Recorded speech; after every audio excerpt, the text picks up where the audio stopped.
शिरडी साई, शिरडी साई।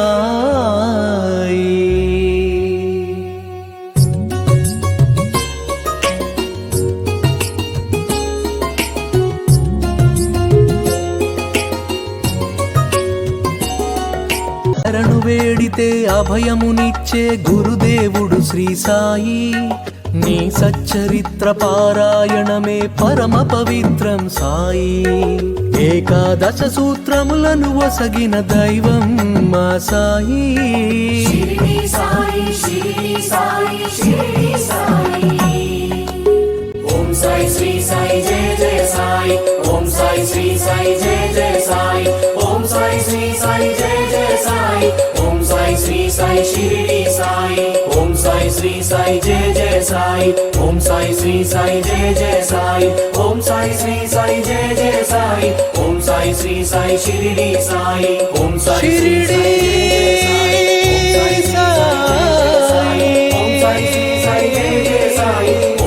శ్రీ సాయి షిరిడి సాయి, ఓం సాయి శ్రీ సాయి జయ జయ సాయి, ఓం సాయి శ్రీ సాయి జయ జయ సాయి.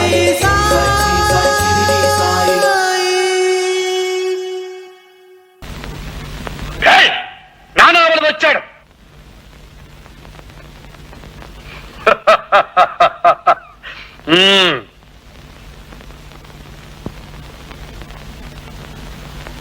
ఏమయ్యా పెద్ద మనిషి, ఇంతమంది నన్ను చూసి లేచి నిలబడ్డారే, నువ్వు ఒక్కడే కాలు మీద కాలేసుకుని కూర్చోడం ఏమన్నా న్యాయంగా ఉందా?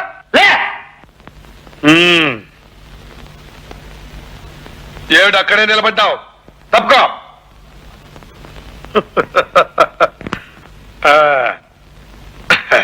ఏమిటది?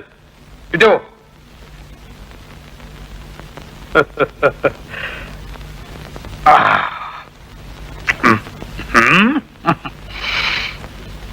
ఏమిటి? పాలు ఇవో.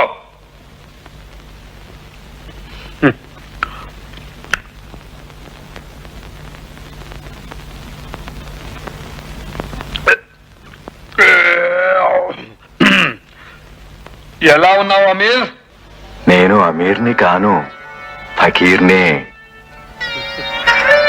ప్రపంచం ఎలా ఉంది? పంచభూతాలతో అష్టదిక్కులతో మామూలుగానే కనపడుతోంది.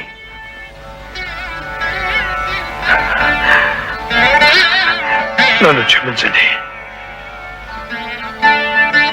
అల్లా మాలిక్.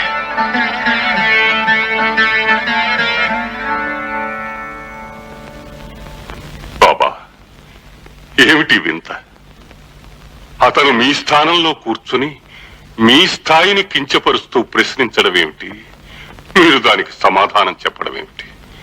అతని పిచ్చిని మీరు సమర్థించడం మాకు బాధగా ఉంది. అది పిచ్చి కాదు నాన్న, పరీక్ష. నేను ఈ ఊరు వచ్చినప్పుడు అందరూ నన్ను పిచ్చివాడన్నారు, తరువాత వైద్యుడన్నారు, ఆ పైన మహాత్ముడన్నారు, ఇప్పుడు దేవుడు అంటున్నారు. మీరంతా రకరకాలుగా కొలుస్తూ అష్టైశ్వర్యాలను బహుమానాలుగా, పంచభక్ష పరమాన్నాలను నైవేద్యాలుగా సమర్పించి ఆరాధనలతో అభిషేకాలతో నన్ను పూజిస్తున్నారు, సేవిస్తున్నారు. మీ పూజల మత్తు నాలో ఇహ సంబంధమైన అహంకారానికి బీజమేసిందేమోనని నానావళి నన్ను పరీక్షించాడు.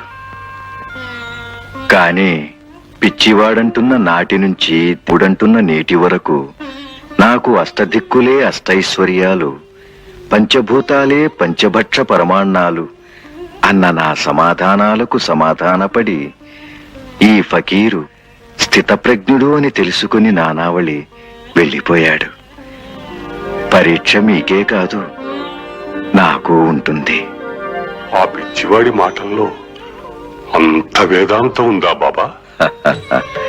వేదాంతానికి పరాకాష్టే పిచ్చితనం.